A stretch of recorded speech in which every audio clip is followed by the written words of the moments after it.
Ok, vamos a empezar entonces nuestra clase hoy. Vamos a hablar un poco de neumonías.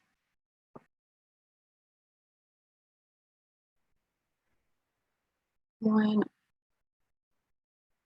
acá vemos unos cortes tomográficos de, de pacientes con neumonía. El principal hallazgo característico en las imágenes son estos infiltrados alveolares que presentan este patrón que se llama broncograma aéreo. Broncograma porque dibuja el trayecto de un bronquio y aéreo porque se puede ver aire en el interior, en el trayecto de los bronquios, pero termina en el parénquima. El parénquima está lleno de exudado, ¿verdad? De tejido de sustancia inflamatoria en el alveolo. Entonces, el patrón característico de cuando hablamos de neumonía siempre tiene que haber broncograma aéreo. Entonces vemos acá otro ejemplo. Este es la ventana mediastinal que sirve realmente para observar mejor corazón, grandes vasos y evaluar los derrames pleurales en caso de que haya. Y también para evaluar las características de ciertos tumores. Y esta es la ventana pulmonar. Dos ventanas tenemos para observar las tomografías. Esta es la ventana pulmonar, donde podemos ver el parénquima pulmonar, el trayecto de los vasos principales, los bronquios, los septos, las fisuras, y tenemos el infiltrado alveolar que dibuja el broncograma aéreo, y acá también tenemos un pequeño broncogramita también. Entonces, como estuvimos viendo en las clases anteriores, tenemos muchas guías que nos dicen cómo diagnosticar, manejar y tratar las patologías. Para la neumonía también tenemos esas guías. Son guías internacionales y también tenemos guías locales. La Sociedad Británica de Tórax, la Sociedad Americana de Enfermedades Infecciosas, con la Sociedad Torácica Americana de Tórax. Todas estas guías son muy útiles, pero no para nosotros en nuestro medio, en nuestra región, porque la flora bacteriana, los gérmenes responsables de las neumonías, tanto en países industrializados como Estados Unidos, Europa, son diferentes. Entonces nosotros tenemos que ajustarnos a nuestras guías locales.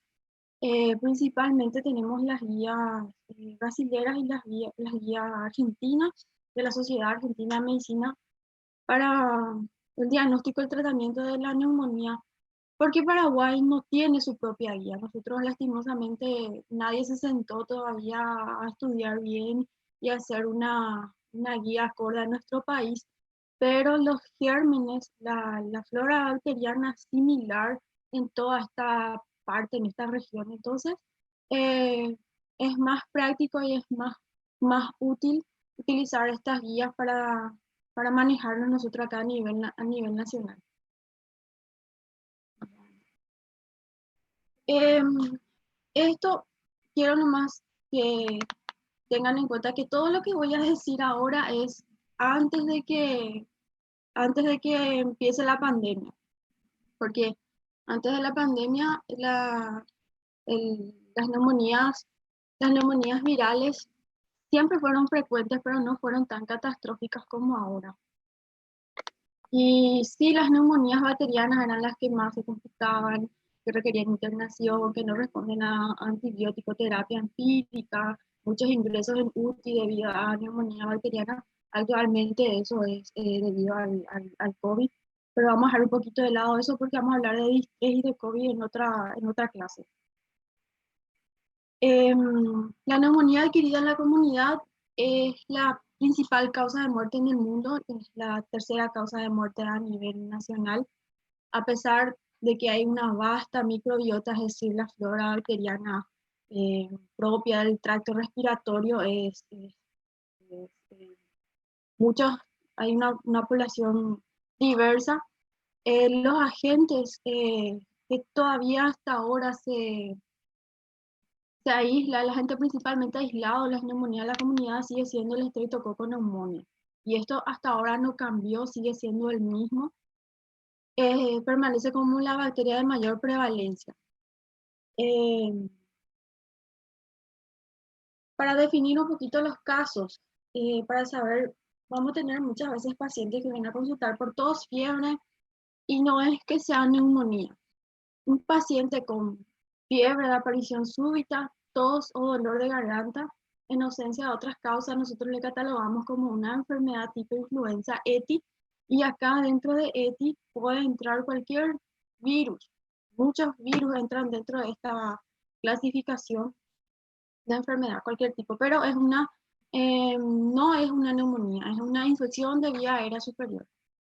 Neumonía es cuando tenemos una enfermedad respiratoria aguda febril mayor de 38 grados, con tos, dificultad respiratoria, taquipnea y una radiología que muestra un infiltrado lobar o segmentario y o derrame pleural. Entonces, acá vemos un paciente que tiene un infiltrado en el lóbulo inferior derecho, todo el lóbulo inferior derecho. Entonces, una neumonía lobar inferior derecha. Entonces, para decir que estamos ante un caso de neumonía, tenemos que tener tanto la clínica, que eso incluye dificultad respiratoria o taquipnea, y una radiografía que nos indique, que nos muestre que existe ese infiltrado. No podemos hablar de neumonía si no tenemos una radiografía eh, que nos muestre, donde se pueda observar el infiltrado. Una infección respiratoria aguda grave es toda infección respiratoria que presenta antecedentes de fiebre o fiebre constatada de 38 grados o más, tos, y que inició en los últimos 10 días y que requiera hospitalización. Es decir, puede ser una ETI o una neumonía, pero que requiere hospitalización, es una infección respiratoria aguda grave, y ahí cuando nosotros le catalogamos a los pacientes como IRAC, tenemos que hacer todo el rastreo de un panel viral para ver antes del COVID, el virus más frecuentemente asociado a la neumonía era el de la influenza A.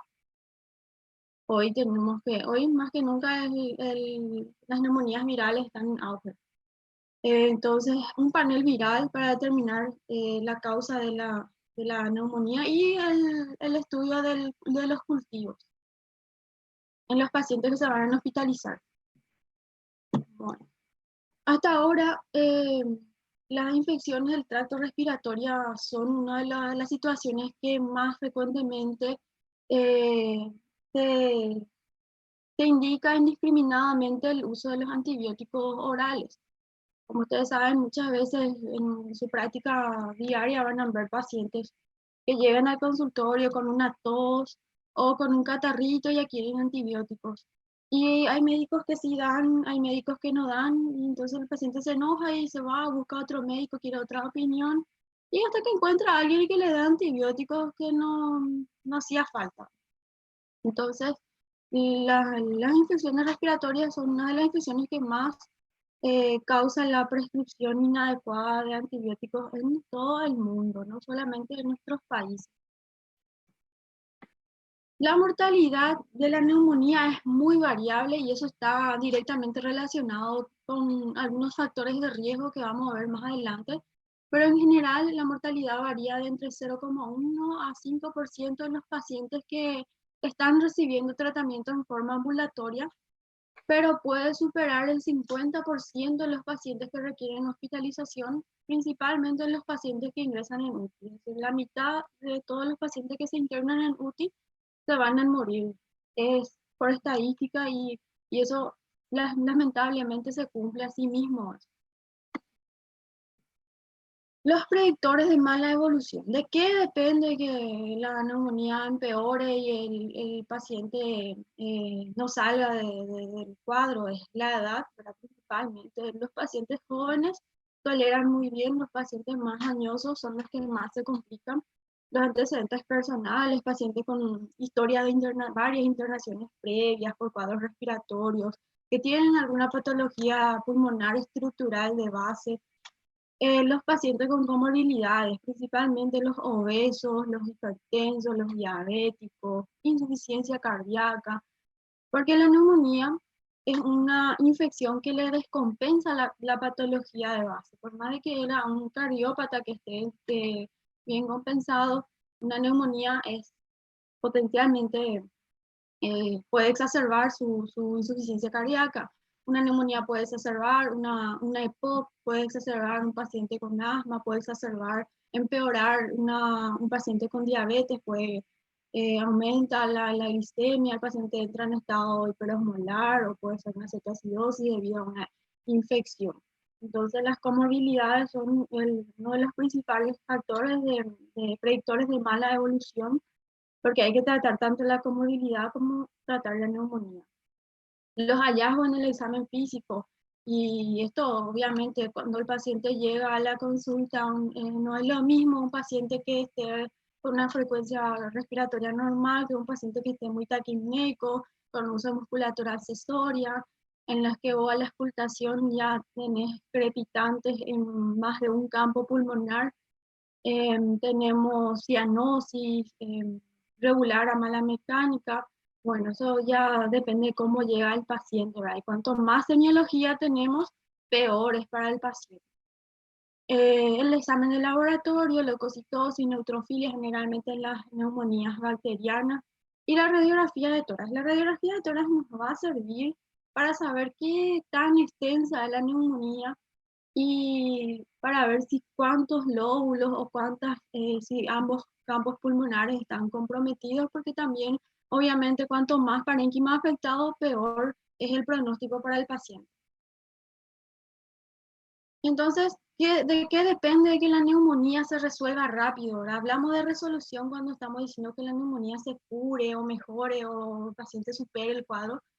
Y principalmente la edad, ¿verdad? Los pacientes jóvenes, no fumadores, que no tienen ninguna comorbilidad, son los que van a tener mejor respuesta y es un poco lógico.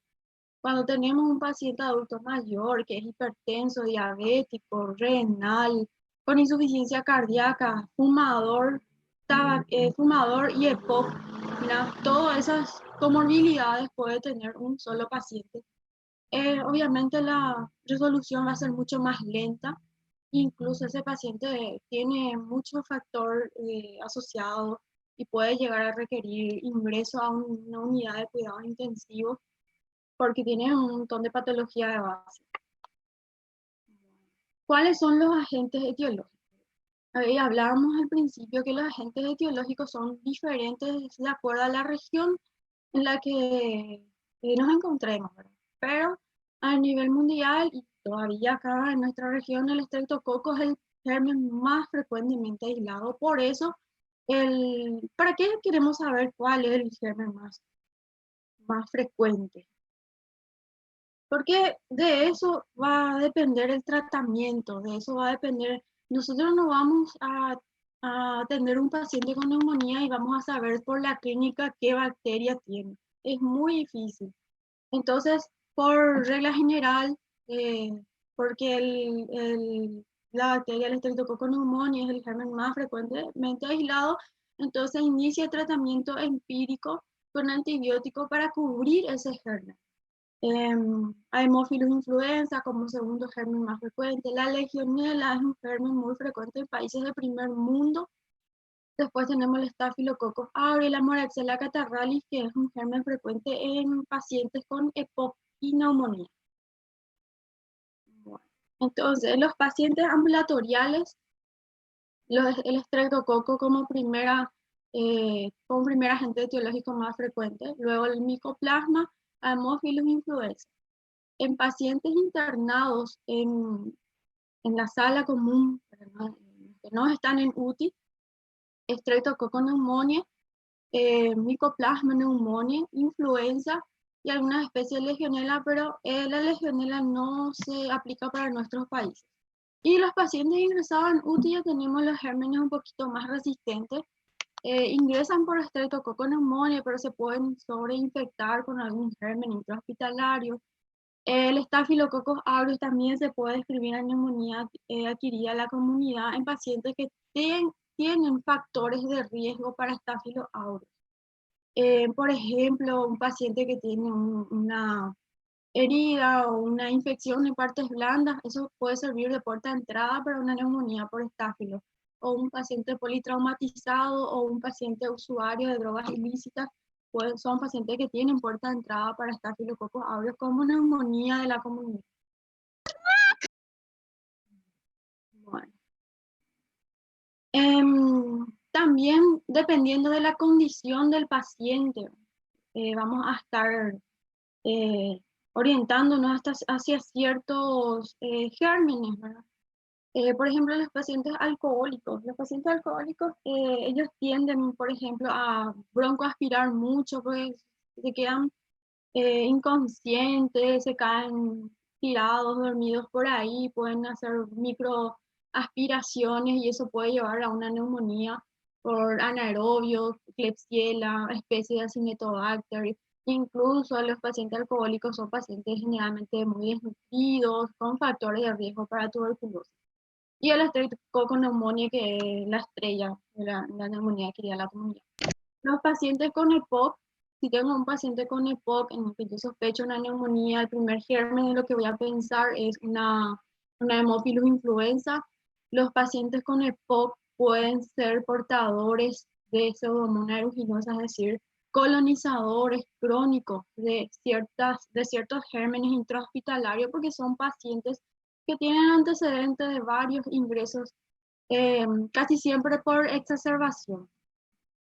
Después tenemos las neumonías por broncoaspiración, principalmente eso se ve en pacientes con secuelas o enfermedades neurodegenerativas o la esclerodermia cuando afecta al esófago puede hacer que haya microaspiraciones.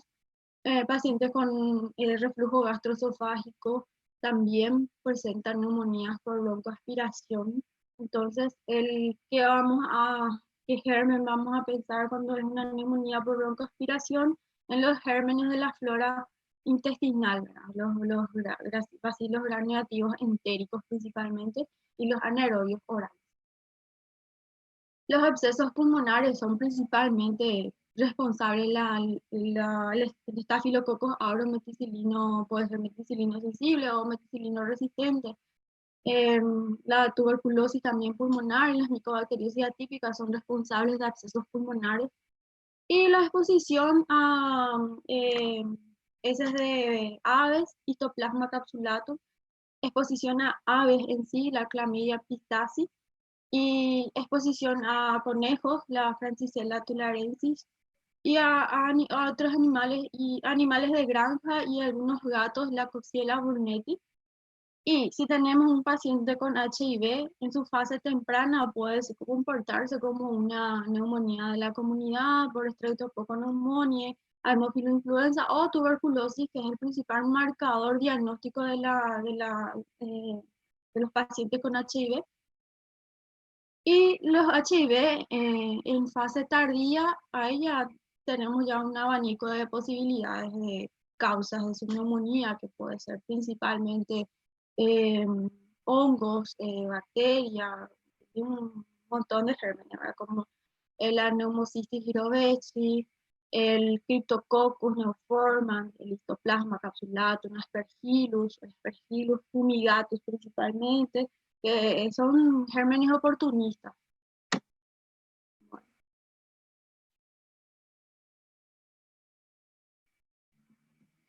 Es un poco sobre la distribución geográfica de los principales gérmenes para mostrar que es muy diverso y que no es igual en todas las regiones del mundo.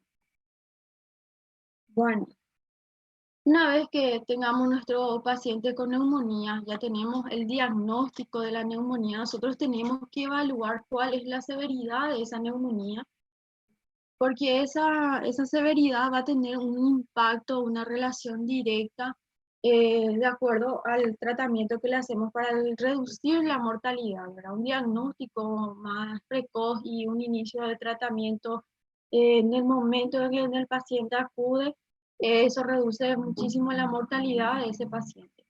Y para evaluar la severidad tenemos varios scores pronósticos que dimensionan la gravedad y ayuda a predecir el pronóstico y además nos ayuda a decidir en dónde le vamos a internar al paciente. Si va a ser ambulatorio, si va a ser un tratamiento hospitalario, si va a ser el tratamiento en la UTI. Y también si el paciente va a requerir o no hacerle un cultivo y también para decidir el tipo de antibiótico y su vía de administración. Para eso nos sirven los scores pronósticos a evaluar la severidad de la neumonía. Para evaluar, tenemos estos scores pronósticos que ya habrán escuchado en unas otras materias, el índice de gravedad de la neumonía, el índice PSI, la escala de predicción de mortalidad, la CUR 65, la CRB 65, que es un resumen, un acortamiento de este CUR 65, las directrices, ¿verdad? Las guías de la ATS-ITSA, que es la Sociedad Torácica de Tórax y la Sociedad de Enfermedad Infecciosa, y SMART-CoV y SCA, el score SCA. Bueno, el índice del PSI, el índice de gravedad de la neumonía, eh, es un score muy complejo, ¿verdad? Incluye muchísimos datos, tenemos que tener factores demográficos, muchos hallazgos de laboratorio y radiológicos. Tenemos que hacer la gasometría, un perfil renal, electrolitos, glicemia, hemograma y una radiografía para evaluar si hay o no presencia de derrame pleural, evaluar las comorbilidades y evaluar el examen físico. Y todo esto no es práctico, es demasiado complejo y esperar una gasometría, esperar un laboratorio es perder mucho tiempo para decidir cuando tenemos una neumonía. Nosotros tenemos que actuar rápido y tenemos que ya decidir en el momento qué es lo que vamos a hacer. Entonces es un índice que siempre se escribe, se habla, pero no se utiliza en la práctica clínica debido a su complejidad. Luego tenemos el score CUR 65 que también ya habrán escuchado en alguna clase, que el CUR significa, o sea, la C significa confusión mental, U, urea mayor a 50, R, frecuencia respiratoria mayor a 30, B, que viene de bloque de presión arterial sistólica menor a 90 o la diastólica menor a 60, y la edad mayor a 65 años. Entonces, cada letra representa un punto. Si yo tengo mi CUR 65, 0 a 1 punto, tengo una mortalidad baja y mi paciente es candidato a un tratamiento ambulatorial. Si tengo 2 puntos, tengo una mortalidad intermedia y tengo que considerar internación. Si mi paciente tiene más de 3 puntos, mortalidad alta, hay que considerar tratamiento hospitalar como neumonía grave. Y si llega a 4 o 5 puntos, hay que evaluar. Es muy sencillo este CUR 65. Son casi todos datos clínicos, excepto un perfil renal que tengo que pedirle para determinar. Pero ¿cuál es el problema con el CUR 65? Es práctico, es rápido, me ayuda a decidir rápido dónde le voy a tratar, si le voy a internar, si le voy a internar, dónde le voy a enviar. Pero el CUR 65 no incluye la medida de la saturación de ese paciente. Pues mi paciente puede tener frecuencia respiratoria de 29, puede ser un paciente joven que no está hipotensando, está lúcido, con un perfil renal normal, pero su saturación está al 90%, ¿verdad? Y ahí me dice un punto que tengo que considerar tratamiento ambulatorial, pero no tiene en cuenta la saturación. La saturación es muy importante en la hora de decidir también si es que le vamos a internar o no. Entonces lo que nosotros hacemos es usar el CUR 65 y le agregamos a eso la medida de la saturación.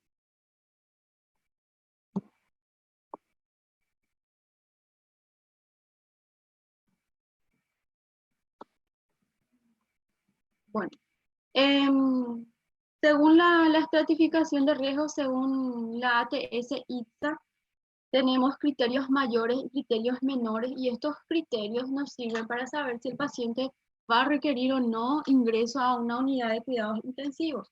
Los criterios mayores son el shock séptico y la necesidad de ventilación mecánica. Eso es indiscutible. Con uno de estos dos criterios, el paciente ya tiene indicación para ingresar a UTI.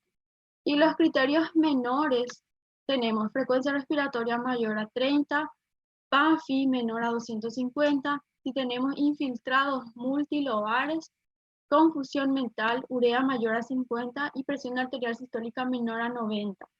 Entonces, con tres criterios menores, también es indicación de admisión a una unidad de cuidado intensivo.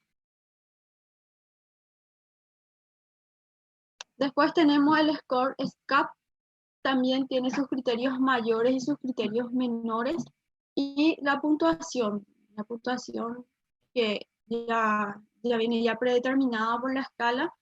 Una puntuación mayor de 10 predice un mayor riesgo de uso de ventilación mecánica y necesidad de uso de droga vasoactiva. Es importante ya acá este índice, porque ya nos va a decir que el paciente probablemente va a necesitar usar inotrópicos para mantener su presión, noradrenalina, dopamina, en todo caso. Y el Smart Cup también tiene sus criterios, ya viene con los puntos preestablecidos, y una puntuación superior a 3 identificó 92% de los pacientes que necesitaron uso de ventilación mecánica o de drogas vasoactivas en la evolución de la neumonía. Entonces, con fines prácticos, nosotros vamos a usar en la hora de la urgencia, cuando estamos en la urgencia de guardia y llega un paciente con neumonía, el CUP 65 más la saturación de oxígeno. Entonces, tenemos un paciente con CUP 65 de 0 puntos y la saturación de oxígeno es mayor a 90%. Entonces, evaluamos si es que hay una imposibilidad de medicación oral, ¿verdad? Debido a alguna patología que le impida o que el paciente no tolere la vía oral, o falta de un soporte familiar, el paciente vive solo, es un paciente indigente, o un derrame pleural. Estos son criterios de internación independientemente si el CUR es 0 punto, el paciente satura bien. Si el paciente tiene uno de estos factores de riesgo social, ¿verdad? Por decirlo así, hay que internarle igualmente. Si no presenta ninguno de estos factores y tiene estos dos criterios, no hace falta internar, el paciente hace tratamiento ambulatorio. Si tenemos CUR 65 de 0 con una saturación menor a 90 o CUR 65 de 1 a 4 puntos, el paciente se tiene que internar, y vemos los criterios. Nosotros vamos a usar siempre el criterio de ATS, que son los criterios mayores y los criterios menores. Vemos criterios de ATS, si tiene criterios mayores, si cumple con los criterios para ingreso a UTI, terapia intensiva, ¿verdad? Y si no cumple con los criterios, sala general. Entonces, en resumen, la Sociedad Argentina de Medicina, ellos recomiendan la utilización del CUR 65 por su fácil implementación junto con la saturación, o sea, medir la saturación para determinar la internación de los pacientes con neumonía. También hay que tener en cuenta, como hablamos, los factores, los aspectos personales y las condiciones sociales del paciente para definir si va a quedar internado o no.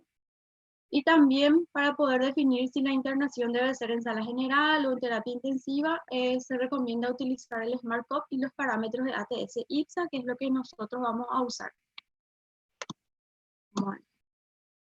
Vamos a poner ahora algunos ejemplos para poner en práctica estos scores, ¿verdad? Porque así en teoría es medio aburrido y cansa y montones de datos que hay que memorizar, pero en la práctica es diferente. Entonces, ustedes están de guardia, están en la urgencia y llega esta paciente. Es una mujer, tiene 75 años, es hipertensa, sin otras comorbilidades, y ella como hábitos tóxicos, ella masca tabaco. Refiere a un cuadro de 5 días de evolución que inicia con tos, expectoración amarillenta, sensación febril y disnea moderados esfuerzos. Sus signos vitales: presión arterial de 130/90, frecuencia cardíaca de 87, frecuencia respiratoria de 25, temperatura 36,5, estatura 94%. Su hemograma: glóbulos blancos 17.600, neutrófilos 90%, linfocitos 15%, hemoglobina 11, hematocrito de 39, urea 40, creatinina 1.1. Se le hizo una radiografía de tórax en donde se observa una imagen con un infiltrado alveolar ahí en la base del lóbulo inferior derecho con un pequeño broncograma aéreo. Todo esto acá es la silueta cardíaca. Y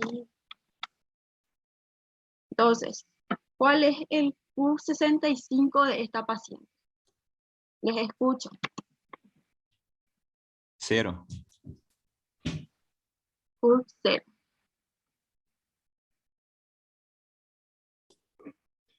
Bueno. Doctora, Aparte de... Sí. una pregunta. El criterio para internación en sala general o UTI. Nosotros no podemos basarnos solamente por el CURB 65 con el puntaje. Sí, para el ingreso a UTI tenemos que usar los criterios de ATS-ITSA. Ah, ya. Sí, porque está bien establecido, criterios mayores, criterios menores. Entonces, vamos a ver un ejemplo también de eso más adelante, ¿sí?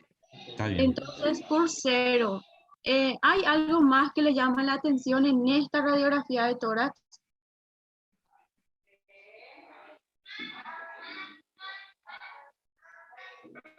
Es bocio lo que tiene más arriba. El bocio, sí, bocio importante, increíble.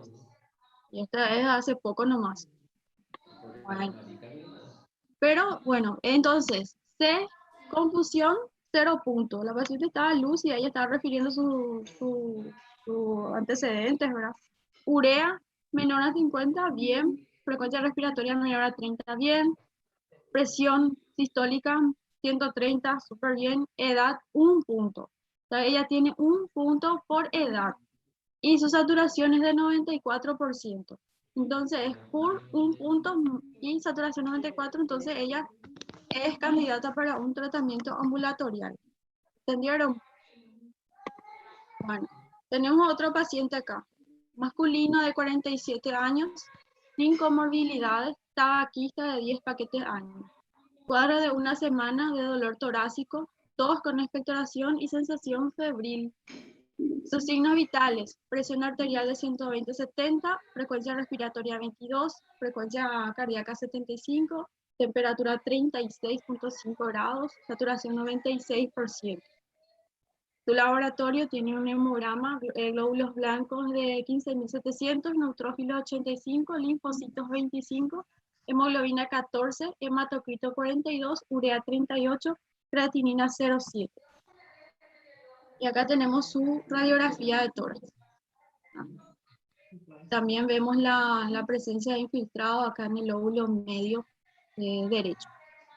El CUR para este paciente es de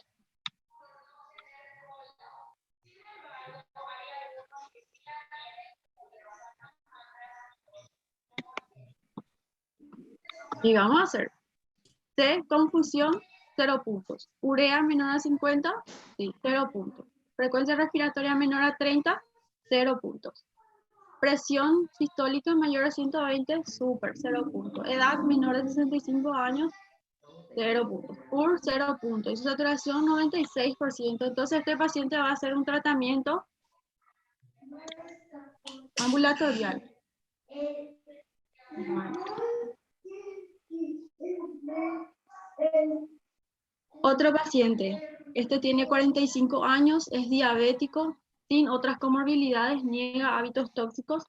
Tiene un cuadro de 1 semana de tos con expectoración acompañada de disnea progresiva hasta el reposo y sensación febril. Sus signos vitales: presión arterial de 130/80, frecuencia cardíaca 112, frecuencia respiratoria 34, temperatura 38, Saturación de 82%. Glóbulos blancos 25.800, neutrófilos 87, linfocitos 18, urea 52, creatinina 1.2. Esta es su radiografía de tórax. El CUR para este paciente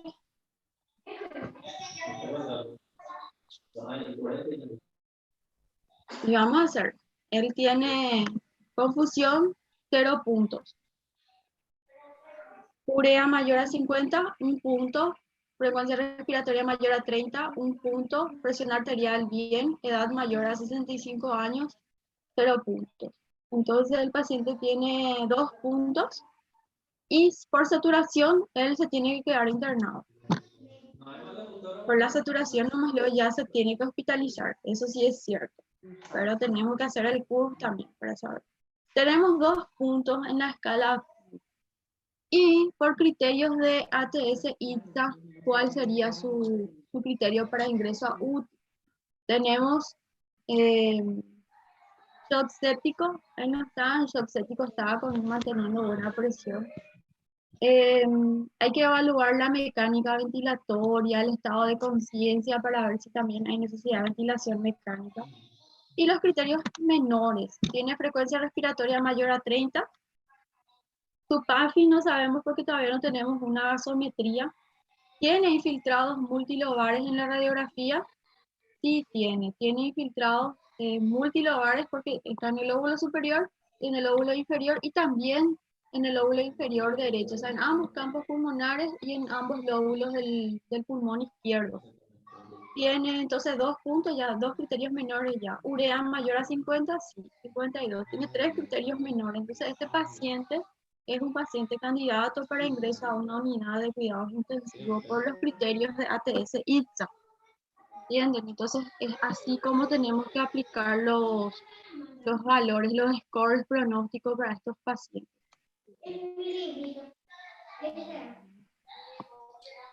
Entonces, los métodos de diagnóstico, tenemos las imágenes, principalmente la radiografía, como algo básico que hay que pedirle a todos los pacientes con sospecha de neumonía.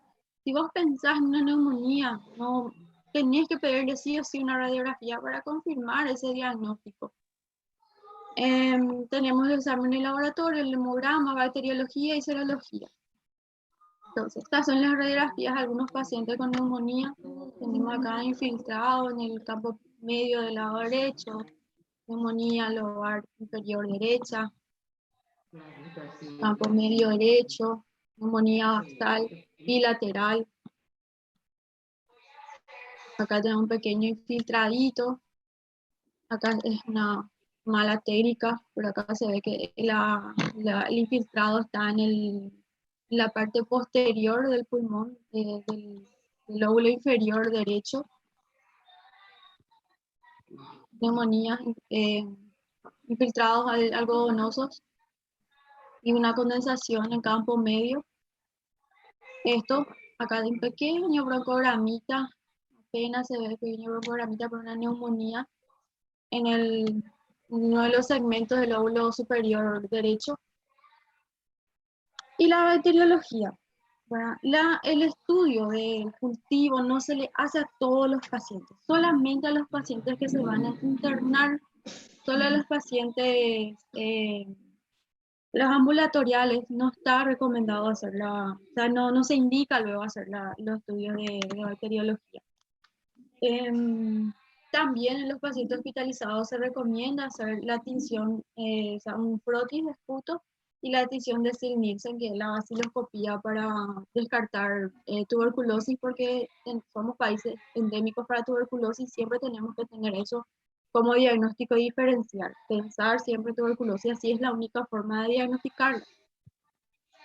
Y finalmente el tratamiento. Y el tratamiento varía de acuerdo a dónde el paciente se va a internar. Si el paciente se va a internar en una, si el paciente con tratamiento ambulatorial, tenemos los antibióticos empíricos para cubrir los gérmenes de los que hablábamos, ¿verdad? Principalmente el Streptococcus pneumoniae, como principal causa agente etiológico de las neumonías adquiridas de la comunidad. Entonces tenemos pacientes sin comorbilidades, sin uso reciente de antibióticos, y uso reciente de antibióticos se refiere a los últimos 3 meses, sin factor de riesgo para resistencia, ¿verdad? Que no sea un paciente que sea portador de una, por ejemplo, un paciente con fibrosis quística o un paciente con bronquiectasia, un paciente que puede ser portador de una pseudomonas multiresistente, por ejemplo.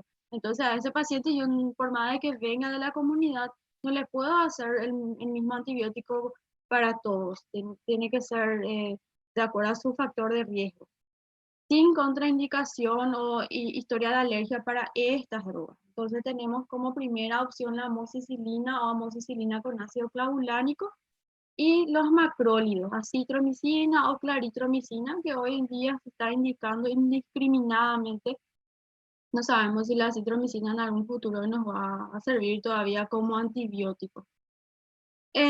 Pacientes que tienen factores de riesgo, enfermedad más grave o uso reciente de antibióticos, tenemos que combinar uso de un beta-lactámico, o sea, un amoxiclavulánico con un macrólido. O sea, que se puede usar amoxiclavulánico o amoxicilina sulbactam con claritromicina, por ejemplo, en la neumonía adquirida en la comunidad con estos criterios. Tiene factor de riesgo, enfermedad grave o uso reciente de antibióticos. Y si es alérgico a los beta-lactámicos, macrólidos, la moxifloxacina, levofloxacina o gemifloxacina, que son antibióticos este, quinolonas de uso respiratorio. Son quinolonas de uso respiratorio. Entonces, estas son las opciones que tenemos para tratar las neumonías, pero no de entrada darle levofloxacina a los pacientes con neumonía en la comunidad. Hay que evaluar demasiado bien porque estamos generando mucha resistencia. En los pacientes que se van a internar en sala, tenemos como opción una cefalosporina de tercera generación que puede ser ceftriaxona o cefotaxima o ampicilina sulbactam más un macrólido. Es decir, la ampicilina sulbactam puede usar, la presentación es endovenosa más un macrólido acitro o claritromicina. Nosotros en Paraguay no tenemos la presentación endovenosa de la claritromicina, pero sé que Argentina tiene y ellos suelen usar de forma endovenosa en los pacientes internados. Entonces, cestria, zona, o sea que una cefalosporina de tercera generación o una ampicilina asociada a un macrólido. Como otra opción tenemos la cefalosporina de tercera generación o amoxicilina o ácido clavulánico o levofloxacina. Estas ya son opciones terapéuticas de acuerdo al paciente, si tiene unos factores de riesgo, si es que el paciente tiene o no antecedentes de hospitalizaciones previas, uso de antibióticos recientes. Entonces, esto es así como se va a ir escalando el uso de antibióticos en los pacientes internados en forma empírica, porque una vez que tengamos el resultado de cultivo en estos pacientes que se internan, se dirige el tratamiento. El tratamiento de pacientes internados en UTI generalmente se usa una cefalosporina de tercera generación, ceftriaxona o cefotaxima, o una ampicilbactam más un macrólido, o ceftriaxona más una quinolona respiratoria. Normalmente lo que más vamos a ver es esta combinación, ceftriaxona con levofloxacina. Y muchas veces vamos a ver esta combinación en pacientes internados en sala, ceftriaxona con levofloxacina. Podemos usar también la moxifloxacina, pero hay que tener mucho cuidado para no gastar nuestros espectros antibióticos y no generar resistencia. Estamos cansados, parece que de escuchar eso, pero sigue habiendo indicaciones de antibióticos muy amplio espectro, incluso en tratamientos ambulatoriales. Y hoy día se degeneró todo con el tema del COVID, que es peor. Estamos viendo pacientes que reciben vancomicina en la casa, piperacilina, tazobactam en la casa. Es un caos. Espero que en el futuro eso no, seguro que vamos a tener consecuencias. Bueno, y la terapia algo específica, es decir, una vez que tengamos ya nosotros nuestro resultado de cultivo, ya no va a venir con un antibiograma y vamos a tratar eso en forma dirigida. Pero si no tenemos todavía el resultado de cultivo y nosotros pensamos que puede ser un neumococo resistente, un Staphylococcus aureus resistente, que puede ser una enterobacteria, beta-lactamasa, o sea, una cepa blebra, una beta-lactamasa de espectro extendido, que son ya gérmenes resistentes, una pseudomonas. Entonces tenemos grupos antibióticos específicos para estas poblaciones de bacterias. Cuando tenemos un neumococo resistente a penicilina, si no es grave la neumonía, podemos usar un beta-lactámico en altas dosis como la amoxicilina, 3 gramos día, o la alternativa a una cestria, cefota, cefepime, cestarolina, más asociada a un macrólido o fluorquinolona. Si es grave de entrada, ya empezamos con ceftriaxona, o sea, una cefalosporina de tercera generación. Si pensamos que puede ser un Staphylococcus aureus resistente a meticilina, adquirida en la comunidad, las opciones son clindamicina, linezolid o vancomicina.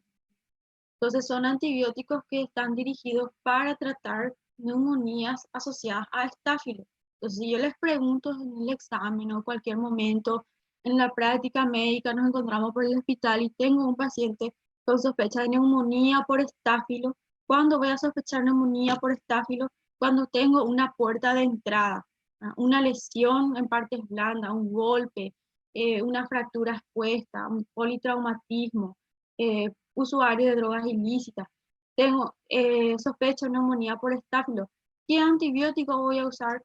No le voy a poner ceftriaxona, levofloxacina, le voy a poner un antibiótico dirigido para cubrir mi sospecha etiológica. Una clindamicina, que es una droga así un poco menos de menor espectro para empezar, y si no responde, el paciente sigue deteriorándose, entonces solo vamos escalando, ¿verdad? Hasta vancomicina, linezolid, linezolid es un antibiótico enzimático que es muy caro y en el servicio público no contamos luego, pero normalmente usamos clinda o vancomicina para cubrir estos herpes. Después, las que son resistentes, o sea, productoras de beta-lactamasa de espectro extendido, ertapenem y las pseudomonas. Las pseudomonas son los gérmenes más frecuentes dentro de la flora bacteriana intrahospitalaria. Cuando estamos ante un germen intrahospitalario y también donde podíamos ver pseudomonas en la comunidad en pacientes portadores de EPOC, pacientes portadores de bronquiectasia, fibrosis quística. Entonces, son personas que tienen una alteración en su parénquima pulmonar, ¿verdad? El EPOC tiene un paciente expectorador crónico. El bronquiectásico, tanto como el paciente con fibrosis quística, es un paciente expectorador crónico que tiene mucho catarro, por decirlo así, atrapado del parénquima que sirve de caldo de cultivo, y son pacientes que ingresan 1 o 2 veces al año, se internan a causa de una exacerbación de su enfermedad respiratoria, y son pacientes que pueden colonizar pseudomonas, es decir, que es difícil erradicar el germen de estos pacientes porque ellos tienen una predisposición para que puedan subsistir. Entonces, en este grupo de pacientes yo siempre tengo que sospechar que su neumonía puede ser debida a su pseudomona. Entonces, de entrada, darle una fluorquinolona anti-pseudomona, como la levofloxacina, moxifloxacina, piperacilina tazobactam, meropenem, polimixina B, puede ser en monoterapia o combinada, o terapia combinada. Paciente con sospecha de neumonía por broncoaspiración, quinolonas o cefalosporina tercera generación, aspiración de contenido gástrico, puede ser neumonía necrotizante, absceso pulmonar o por enfermedad periodontal grave. Bueno, entonces esto es para abrir el espectro de posibilidades diagnósticas, ¿no? de tratamiento. No es que siempre vamos a darle el mismo antibiótico a todo el mundo. Tenemos que también sospechar de acuerdo al paciente que te está viniendo de la comunidad para iniciarle su antibiótico terapia. Porque un error en la prescripción de antibióticos a este paciente, esta neumonía puede progresar rápidamente de acuerdo a los factores de riesgo que tenga, y podemos tener resultados catastróficos con estos pacientes si nos equivocamos en el momento de iniciar la antibiótico terapia, pero tenemos que ser muy criteriosos. Bueno, ¿y cómo prevenimos todo eso? Porque lo ideal es no llegar luego a necesitar. Y la prevención no es el tema del lavado de manos, la mascarilla, no es algo nuevo, es algo que se viene repitiendo de hace años. Lavarse las manos después de evaluar cada paciente, porque nosotros mismos, los personales de salud, somos lo que de un paciente a otro estamos llevando los gérmenes tanto por las manos, nuestro guardapolvo, cualquier superficie. Entonces, un lavado correcto de manos, limpieza de nuestros estetoscopios. Yo le ausculto a un paciente, tengo que limpiar mi estetoscopio con un alcohol, lavarme bien la mano para irme a auscultarle al otro paciente, que, para no transportar los gérmenes. Entonces, lavado de manos y las vacunas. La vacuna anti-influenza, porque vimos que la influenza antes del COVID, ahora la vacuna contra el COVID también es una prevención, era los principales responsables de las neumonías virales, y la vacuna antineumocóxica, porque el Streptococcus pneumoniae es el principal germen aislado en la comunidad. ¿A quiénes le vamos a vacunar? La vacuna está indicada. Bueno, ¿qué es lo que hace la vacuna en sí? La vacuna solamente reduce la intensidad de los síntomas y la necesidad de hospitalización y mortalidad. Eso, que yo esté vacunada no significa que no me voy a enfermar. Solo significa que yo estoy protegida en un 100% de no desarrollar la forma grave de la enfermedad. Es decir, si yo tengo mi vacuna contra la influenza A, yo no voy a entrar en terapia intensiva por una neumonía, un distrés respiratorio por neumonía por influenza, porque eh, estoy protegida por la vacuna. Pero sí puedo tener un cuadro gripal, sí puedo presentar dolor de garganta, rinorrea, una ETI, una enfermedad tipo influenza. Mucha gente tiene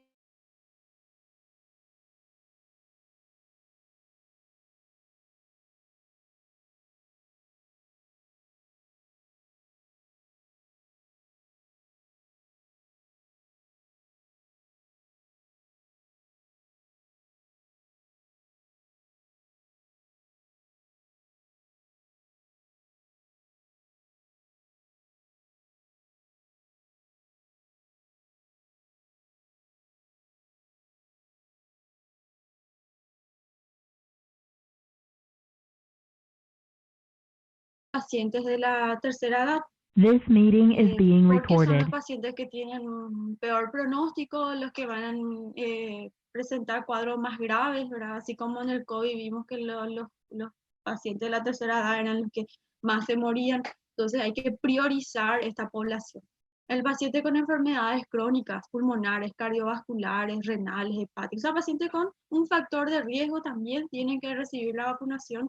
Pacientes con estado de inmunosupresión, individuos con disturbios neuromusculares, son pacientes, grupos de riesgo que tienen que tener. Gestantes, todas las mujeres que estén embarazadas o que estén planeando embarazarse se tienen que vacunar. Residentes en lugares de ancianos, profesionales de salud, nosotros principalmente, por más que muchos de nosotros somos jóvenes, estamos expuestos todos los días a enfermedades respiratorias y tenemos que estar protegidos. Cuidadores de niños y cuidadores de adultos mayores también tienen que estar vacunados, la población indígena. ¿Cuál es el intervalo? El intervalo para la vacunación en la antigripal o la antiinfluenza es anual. Todos los años se tienen que vacunar. Y la vacuna antineumocóxica es cada 5 años. En los adultos mayores, entonces cada 5 años se tienen que vacunar, poner su antineumocóxica. Entonces, los adultos mayores de 60 años o más, y los individuos que tienen de 2 a 59 años con un factor de riesgo como una enfermedad pulmonar crónica, insuficiencia cardíaca, diabetes, alcoholismo, cirrosis, son pacientes que tienen que recibir vacunas antineumocóxicas cada 5 años, que es el intervalo que se recomienda.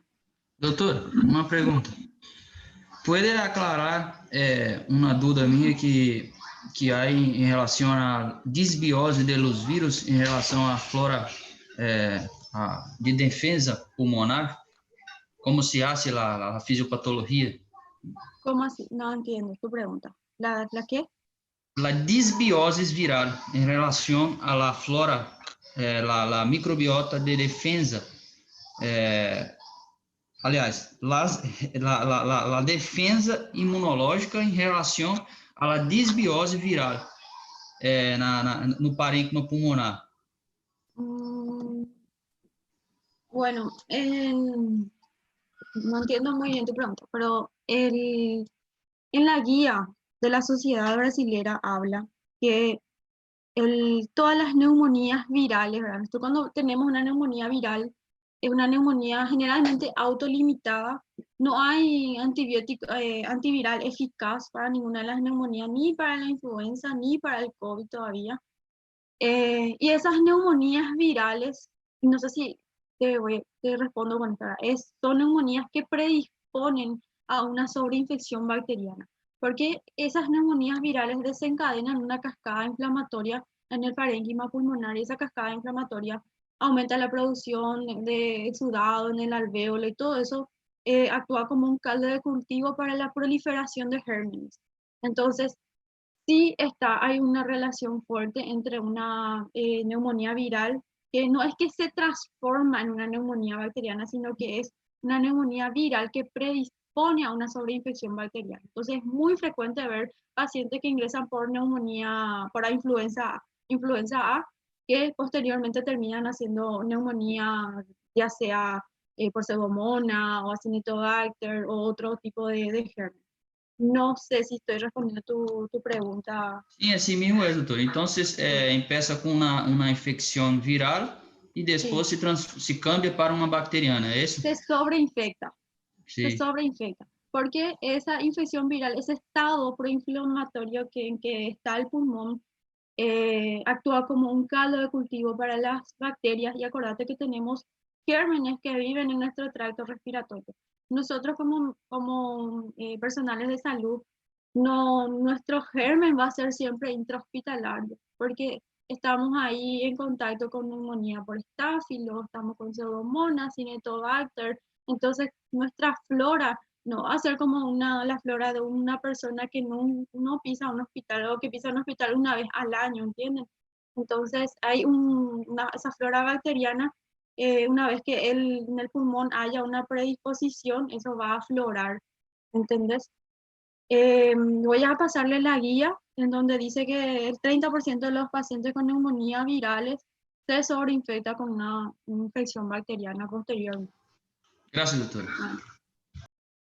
Entonces la vacuna antineumocóxica, los criterios para para las vacunas, tanto antigripal como la antineumocóxica, son los mismos, ¿verdad? Los factores de riesgo, la población de riesgo son las mismas poblaciones de riesgo que tenemos que tener en cuenta para vacunar. Bueno, entonces eso es en cuanto a nuestras vacunas. Hasta ahora tenemos estas dos opciones. Ahora tenemos la vacuna contra el coronavirus también, que se está viendo resultados. Hasta ahora no hubo ningún caso grave en pacientes que ya recibieron las dos dosis. Todos los pacientes se infectaron otra vez de COVID, pero cuadros leves. Y eso es muy esperanzador, es lo único que puede acabar con esta pandemia en algún momento. Vamos a ver un caso clínico otra vez. Aquí tengo una paciente mujer de 65 años. Ella es obesa. Ella presentó una infección de vías aéreas superiores desde hace 72 horas. Y en el momento de la consulta estaba con 32 de frecuencia respiratoria. Ella se internó y le iniciaron ampisulactam más levofloxacin. En su tercer día de internación, ella presenta disnea en reposo. O sea, ella tuvo un empeoramiento clínico y le hicieron una nueva radiografía y eso es lo que se observó en su radiografía de 72 horas posterior a su internación. Entonces estamos ante una neumonía nosocomial y es una neumonía nosocomial, es esa neumonía que se presenta a las 48-72 horas después del ingreso hospitalario o la neumonía que se presenta 7 días después del alta hospitalaria. Por ejemplo, tenemos pacientes que entran para una cirugía programada, supongamos una colecistectomía, el paciente previamente sano, ingresa, se interna, se hace la cirugía y sale de alta. Y en los primeros 7 días el paciente vuelve a consultar por tos, expectoración y dificultad respiratoria. No es una neumonía de la comunidad porque él hace 7 días nomás estuvo internado, entonces se considera ya todavía una neumonía intrahospitalaria.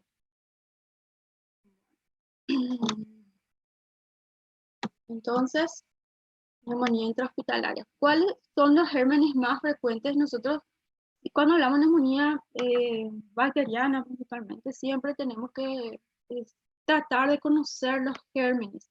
Y esos gérmenes varían también de acuerdo a cada hospital, porque cada hospital tiene su flora bacteriana propia, pero son casi siempre muy similares, ¿verdad? Principalmente los bacilos gram negativos, entéricos, la Klebsiella, neumonía principalmente, que puede ser muchas veces ya multiresistente, Haemophilus influenza, el Staphylococcus aureus y la Streptococcus pneumoniae.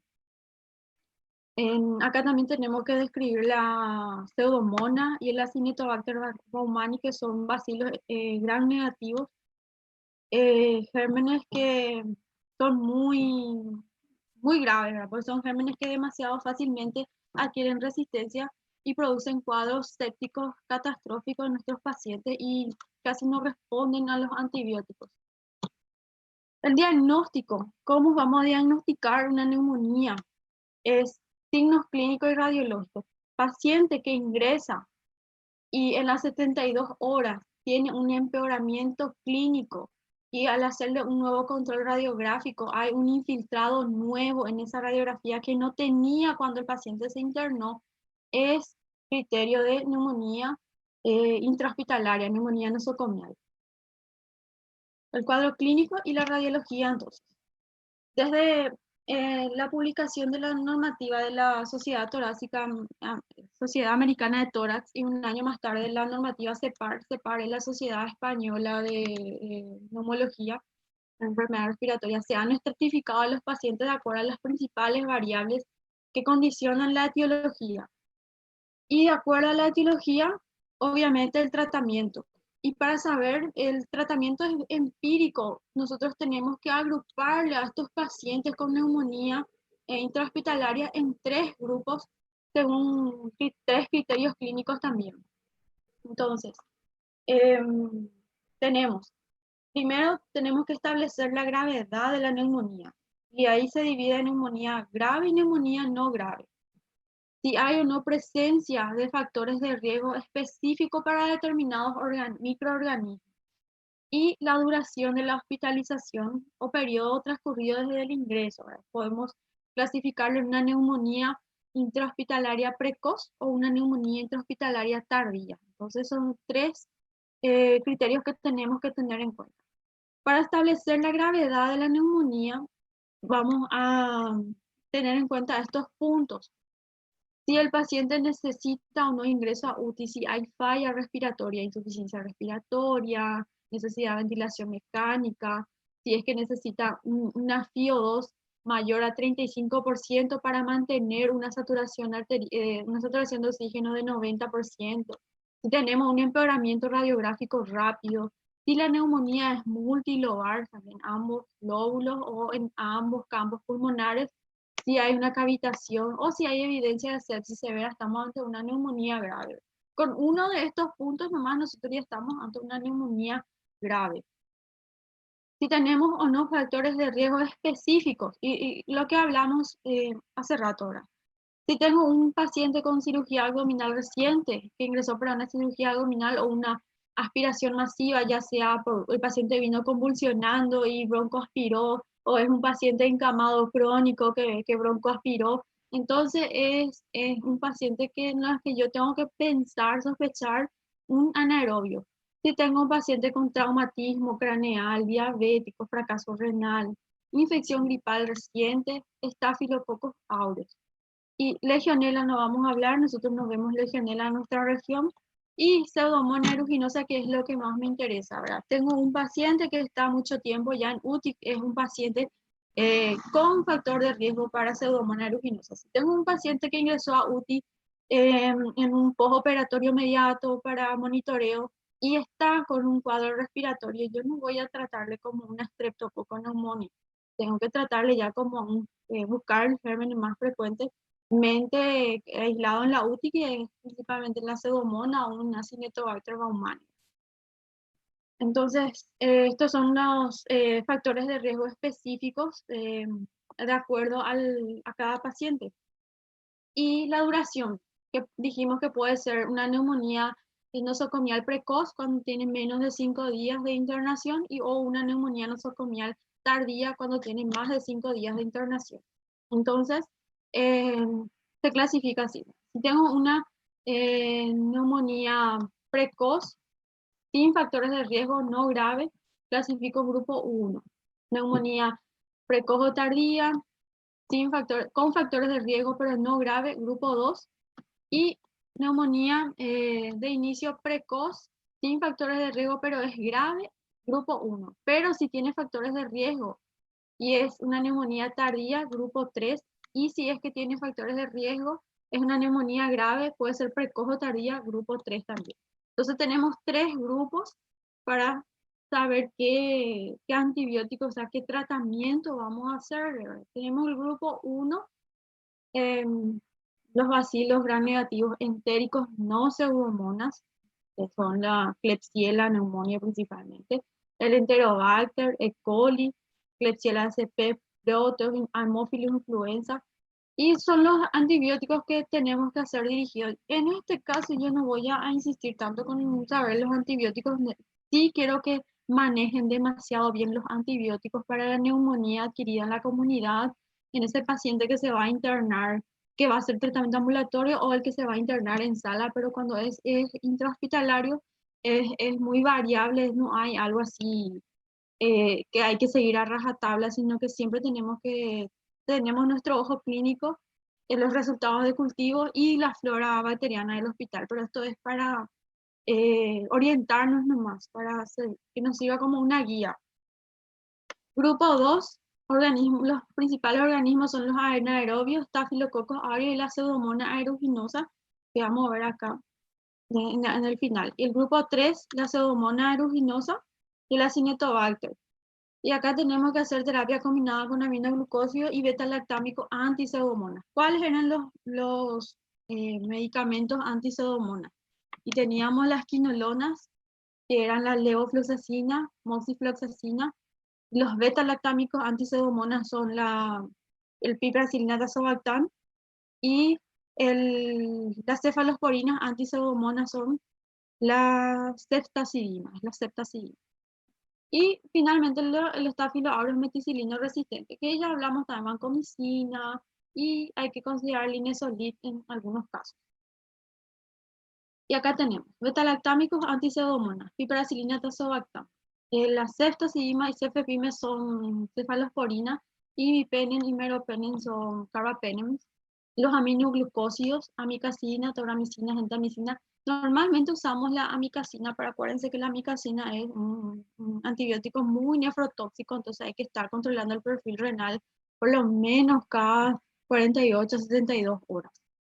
Y fluoroquinolona, ciprofloxacina, levofloxacina o moxifloxacina.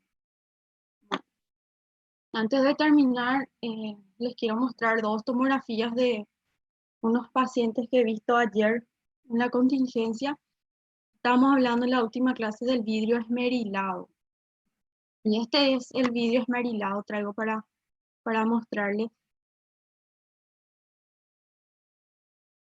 Esta es la tráquea, negro, como tenía que ser el pulmón, pero el pulmón está con un infiltrado intersticial en ambos campos pulmonares, de vértice a base, casi no tenía parénquima pulmonar libre esta señora, una mujer de 49 años, con COVID en su día 11 de síntomas. Ella increíblemente llegó saturando 34% cuando llegó a nuestra urgencia. Este paciente no hay necesidad de nada, por tan solo mirar esa tomografía, ella es para UTI. Lastimosamente no tenemos UTI para todos. Esta es otra paciente donde se ve el vidrio esmerilado en ambos campos pulmonares, de vértice a base, pero ella tenía un poco de región de parénquima pulmonar sano por el cual estaba respirando todavía. Y ella llegó saturando 58%. También con tan solo mirar la tomografía, tiene infiltrado multilobar bilateral, criterio de ATS-ITSA, taquipnea, desaturación. Es una paciente para terapia intensiva. Poner para mirar porque es demasiado impresionante y eso se ve todos los días en muchísimos pacientes.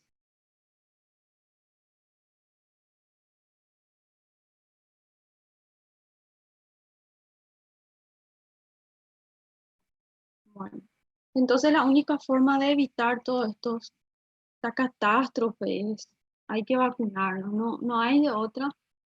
No, eso de antivacunas sinceramente me da demasiada tristeza porque el que no está ahí en la contingencia, el que no está trabajando y viendo todo el día atendiendo pacientes con cuadros muy graves que se están ahí asfixiando prácticamente, no valoriza, no sabe, no dimensionan la magnitud del problema, por más de que los números estadísticamente sean supuestamente, bueno, es muy bajo, ¿verdad? Un 2 a 3% de mortalidad del COVID. Ese 2% para una persona solo es 100% y para una familia es un ser querido que se va. Incluso hay familias que perdieron 2 o 3 integrantes de su familia, ¿verdad? Tal vez estadísticamente sea insignificante, pero para esa familia y para esa persona que se fue representa el 100% porque es su vida la que se va y eso se puede prevenir con las vacunas. Bueno, vamos a hacer ahora nuestras preguntas antes de terminar la clase. Si tengo un CUR 65 igual a 0 y mi saturación de oxígeno es menor a 90%, el paciente tiene que realizar tratamiento ambulatorio, el paciente se interna en sala común, el paciente se interna en una unidad de cuidado intensivo.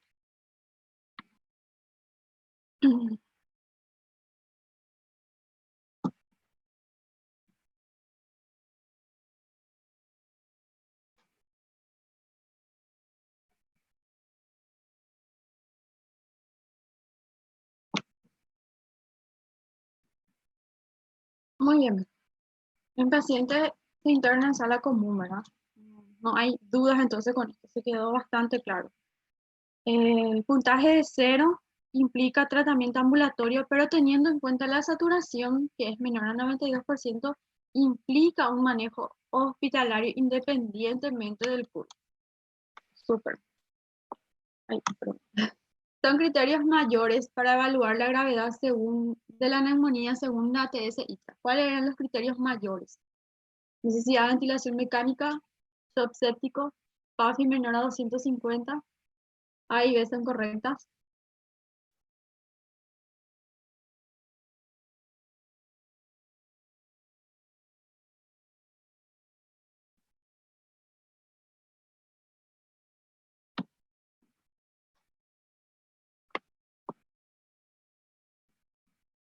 Vamos a repasar los criterios. Teníamos los criterios mayores y criterios menores. Los criterios mayores de shock séptico y necesidad de ventilación mecánica. Letra D, A y B son correctos. Criterios menores, frecuencia respiratoria mayor a 30, PAFI menor a 250, infiltrados multilobares, confusión mental, urea mayor a 50 y presión arterial sistólica menor a 90. Súper.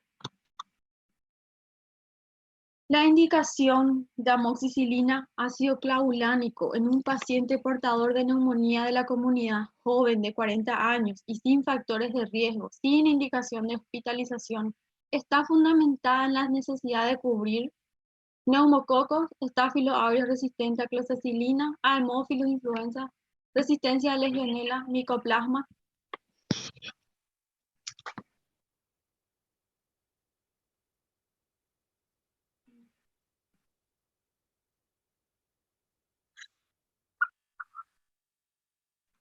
Creo que repetimos muchísimo también eso. El estreptococo como germen más frecuente de la neumonía de la comunidad, letra A. Entonces usamos nosotros el amoxiclavulánico como antibiótico para cubrir neumococos en neumonías de la comunidad en pacientes jóvenes sin factores de riesgo que van a hacer tratamiento ambulatorio.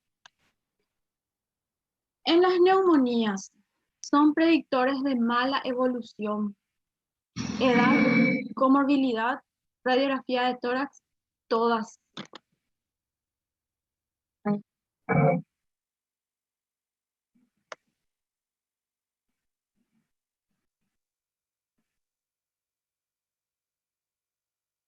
Muy bien, todas son factores de mala evolución. La edad, los extremos de la vida, niños menores de 5 años, adultos mayores de 65 años, las comorbilidades, la radiografía de tórax, todas.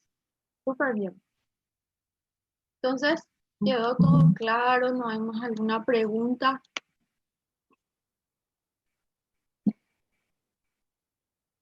Con esto entonces, Doutora, qual antibiótico vos utiliza mais em tua prática hospitalar? y eso depende de cada paciente. Últimamente yo me dedico prácticamente a ver pacientes con COVID. Sim. Y en COVID nosotros no usamos antibióticos, solamente si hay signos de sobreinfección bacteriana.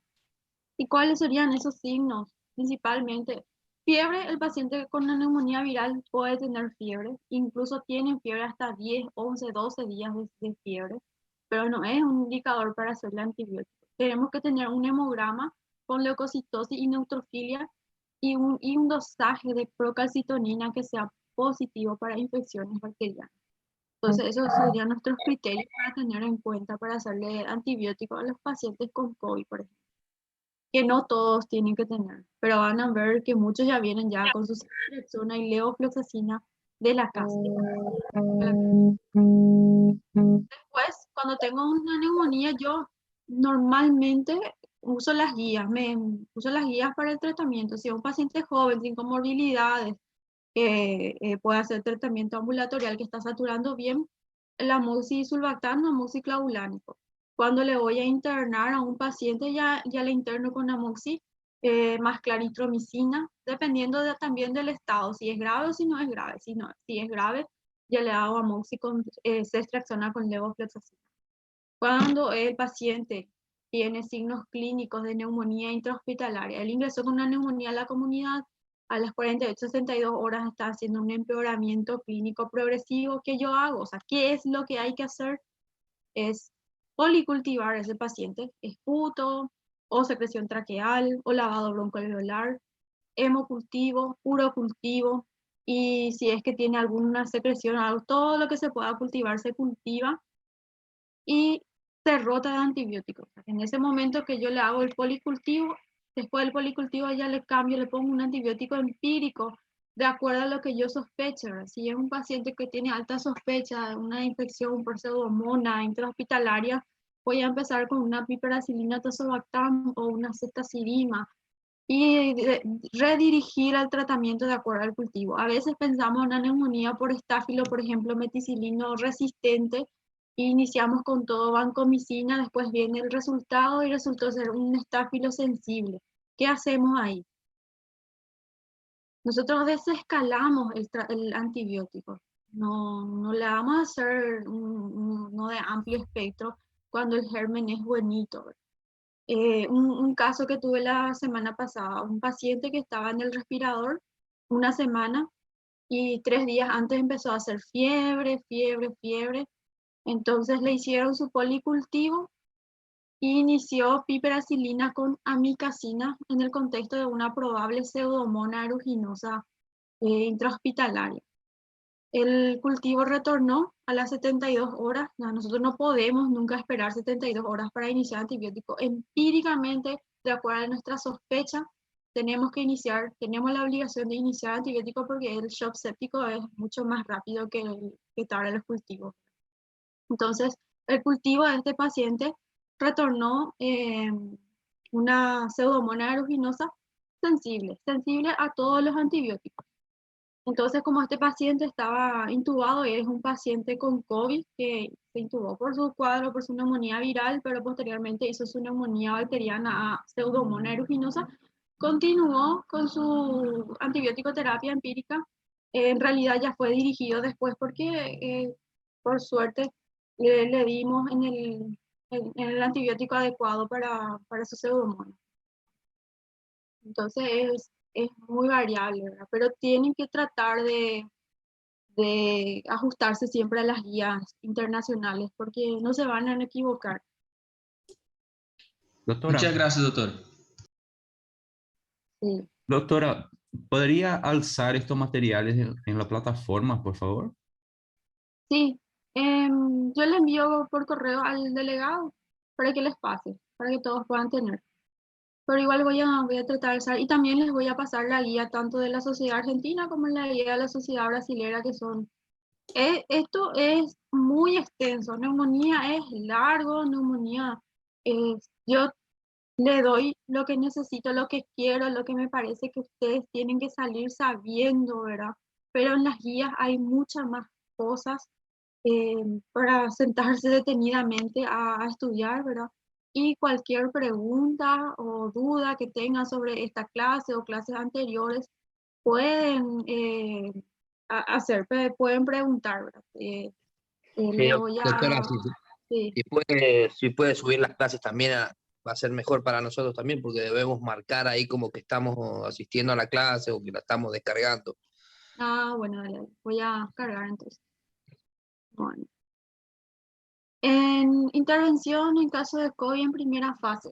Bueno, el COVID vamos a tratar de incluir COVID, no está en el programa y tenemos un programa extenso y un tiempo muy corto para desarrollar todo el contenido en neumología, pero vamos a ver si logramos meter en distrés cuando hablamos de distrés.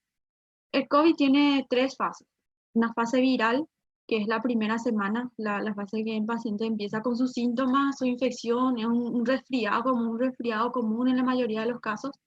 Después tenemos la fase pulmonar, cuando se instala la neumonía, y la fase inflamatoria, que la fase inflamatoria es a partir del día 8 al día 12, 13 de enfermedad, es decir, de síntomas. Nosotros siempre contamos los síntomas desde el primer día que empezó, por más banal que fue su síntoma. Muchos pacientes, sí, estuvo un poco cansada, fatigada, sin ganas de hacer nada. Ese ya es su primer día de síntomas. Entonces contamos ese primer día y el tratamiento es diferente según la fase en la que está, porque la fisiopatología es diferente. En la fase viral, nosotros hacemos tratamiento sintomático. No podemos dar, o sea, hay antivirales que están indicados, pero en pacientes que estén internados con hipoxemia en ese momento, que es el Remdesivir, por ejemplo, uno de los antivirales. Después otro antiviral, hasta ahora no hay ningún antiviral que está demostrado que tenga eficacia, aparte del Remdesivir en ese periodo. Normalmente el tratamiento es sintomático y le pedimos sus marcadores, los marcadores proinflamatorios y el dímero D. Como ustedes saben, el COVID es una enfermedad que, aparte de activar el sistema inmunológico, y inicia una respuesta inflamatoria en algunos casos catastróficos, también activa la cascada de la coagulación y el paciente hace microtrombos y esos microtrombos eh, obstruyen las vénulas o las venitas, las venas o incluso las venas mayores del sistema venoso, o sea, la de la arteria pulmonar en el parénquima, y esa obstrucción conlleva a una hipertensión pulmonar y esa hipertensión pulmonar empeora la hipoxemia en los pacientes con COVID. Entonces, la anticoagulación precoz, la oxigenación precoz y el tratamiento de acuerdo a las fases. Cuando estamos en fase inflamatoria, lo que se hace es los antiinflamatorios, la dexametasona. En algunos pacientes con criterios para uso de tocilizumab o baricitinib, que son inmunomoduladores biológicos, no todos los pacientes, pero hay guías, hay también protocolos internacionales, porque en este caso sí nosotros nos adecuamos a las guías internacionales porque es el mismo germen y el manejo. Tenemos que tratar de adecuarnos porque en base a la experiencia de Europa y Estados Unidos, que tuvieron muchísimos casos. Y eso, no hay un tratamiento específico para el COVID, porque básicamente lo que hacemos es soporte mientras el cuerpo resuelve o reabsorbe todo ese tejido inflamatorio producido en el pulmón de a poquito, ¿verdad? Y el proceso es lento y es peor de acuerdo al grado de extensión de la lesión en cada paciente. Bueno, ¿no hay más preguntas?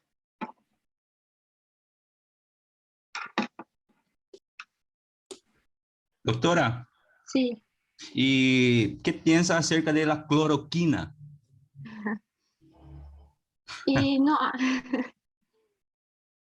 y no hay hasta ahora ningún estudio que demuestre la eh, eficacia fehaciente ni de cloroquina ni de ivermectina. Lo que se vio es que mucha gente usa hidroxicloroquina, usa acitromicina, usa ivermectina. Y llega su día 7 y acuérdense que son, por ejemplo, fármacos que prolongan el QT en muchos pacientes, entonces llegan con arritmias, por ejemplo. Eh, Vos le agregás una comorbilidad más a tu paciente cuando le estás dando un medicamento que no le va a funcionar, que está demostrado que no funciona y que eh, le puede dañar el hígado o le puede alterar el sistema de conducción cardíaco. Entonces, yo sé que hay muchos fanáticos de la hidroxicloroquina, pero nosotros estamos hablando de ciencia y cuando hablamos de ciencia tenemos que, doctor Bolsonaro, tenemos que adecuarnos a las estadísticas, a los resultados de los estudios, porque mira, la mortalidad del UTI, por ejemplo, es 60%, es la mortalidad en UTI. 6 de cada 10 pacientes que ingresan a UTI se van a morir. Eso no importa lo que hagas. Yo ya vi pacientes a los que se le hizo todo, pero todo, tocilizumab, remdesivir, el paciente recibió hasta linezolid por una infección por estáfilo sobreagregada. Entonces son los medicamentos más caros, estuvo en la terapia más digamos, linda de la ciudad, ¿verdad? La terapia más cara de la ciudad. Pero igual se murió. ¿Verdad? Esa estadística, esos números se cumplen a sí mismos. Y la mortalidad del distrés, el distrés respiratorio, es un síndrome y es producido por tiene muchísimas causas, no solo el COVID. Hoy día no está de moda el COVID, pero la neumonía por influenza también produce distrés. Una pancreatitis aguda grave también produce distrés. Un paciente que se transfunde en más de 3, 4 volúmenes de sangre puede producir distrés. O sea que el distrés es multifactorial, ¿verdad? Y la mortalidad del distrés está descrita de los años 90 y hasta ahora no hay un tratamiento eficaz para reducir esa mortalidad. Así como hablamos de neumonía en los pacientes de la tercera edad, que la mortalidad de los que ingresan a UTI es de 50% de neumonía nomás, eso se cumple. Lastimosamente, nosotros vemos que la estadística o lo que se describe a nivel internacional es así. Yo desde mi experiencia te puedo decir, digamos, yo le di, no sé, agua bendita a mis pacientes y toditos se curaron. Pero yo no puedo hablar desde mi experiencia porque para eso están los criterios de, de- esos criterios que sirven para evaluar la opinión de los expertos, la opinión, los niveles de evidencia. Ahora tenemos nivel de evidencia A, nivel de evidencia B, nivel de evidencia C, seguramente qué metodología ustedes ya dieron. La opinión del experto es nivel de evidencia E. ¿Verdad? Es la evidencia que menos sirve. Vos no podés hablar desde tu experiencia, vos tenés que hacer un estudio prospectivo y evaluando un montón de criterios y que no haya sesgos también en tu estudio, ¿entendés? Entonces, no te puedo decir, la hidroxicloroquina funciona porque no hay estudio todavía. Ô, profe, Gracias, doctora. Genial.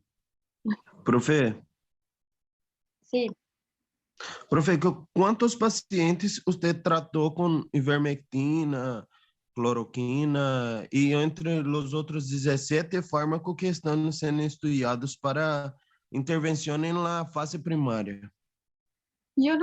un paciente yo no traté con ivermectina, por eso te digo.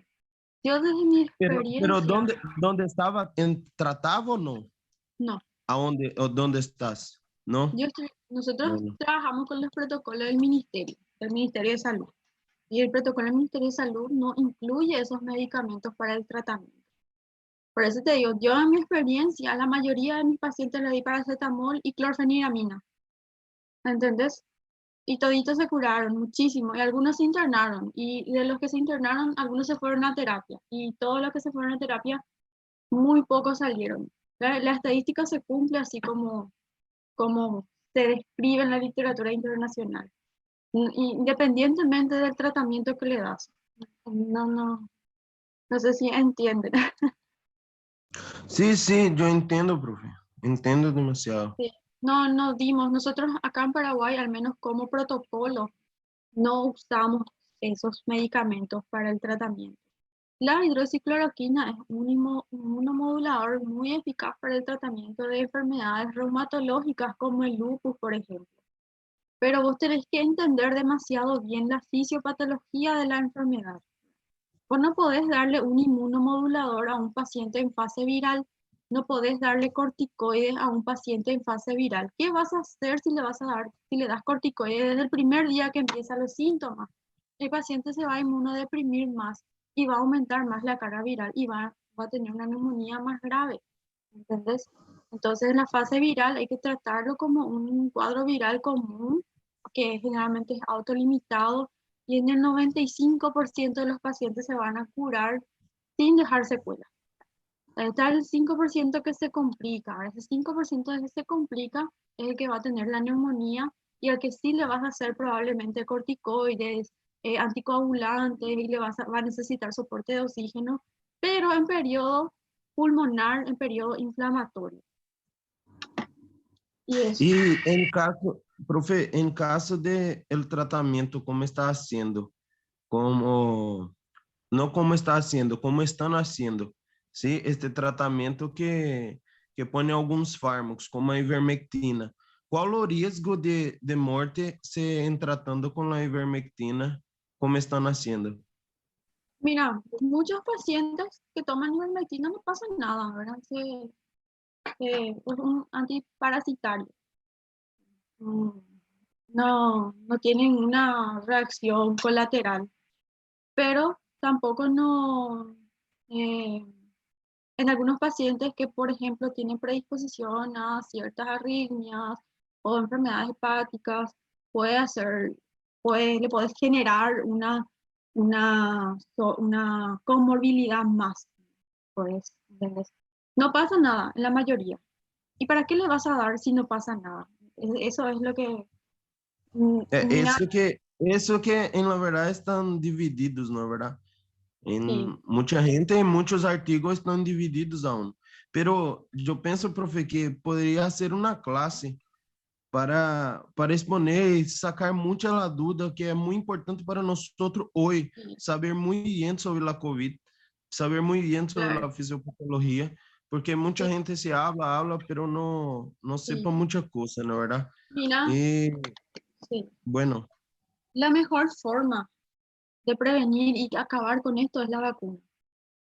Es la única salida que tenemos. Y eso está demostrado. Ya hay países como Estados Unidos, Israel, que ya vacunó casi el 60% de su población. Ellos ya están cerrando sus hospitales de contingencia. Ellos ya casi no tienen casos de COVID diagnosticados por día.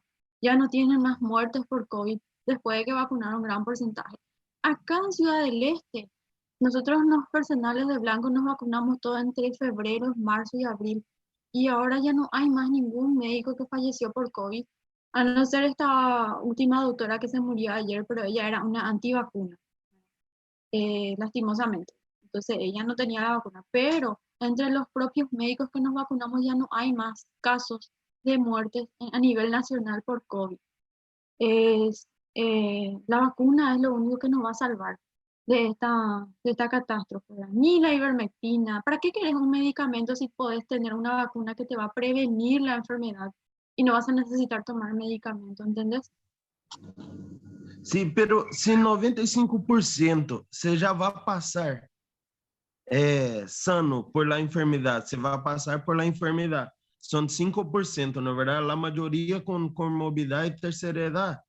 Pero usted dice, en la vacuna, a vacuna, como dije, dos métodos profiláticos es lo principal, pero no hay otras maneras de intervención que podemos hacer en la profilaxia que sea, o en que sea en primero paso, antes de los 8 primeros días. ¿Usted hace alguna cosa con su paciente o no? Solo mismo mantener, esperar la evolución de la enfermedad. Y es esperar la evolución de la enfermedad porque vos no sabés quién se va a complicar y quién no. ¿Entendés? Si es que, te voy a decir una cosa, si es que la hidroxicloroquina o la ivermectina funcionaba, no íbamos a tener pacientes en las contingencias ni en la terapia. Porque independientemente de que nosotros indiquemos o no esos medicamentos, los pacientes ya vienen de su casa ya tomando todo lo que había. Y hasta un tal dióxido de cloro se toman, ¿entienden? Entonces, no, ¿por qué esos pacientes igual ingresaron? ¿Entendés? Paciente con antecedente de que ya tomó su ivermectina, incluso toman una dosis caballares que ellos se automedican, tomó su hidroxicloroquina, tomó su acitromicina, y ahí estaba con levofloxacina, estaba con prednisona, estaba con un montón de medicamentos, igual se internaron, igual entraron en UTI, igual fallecieron.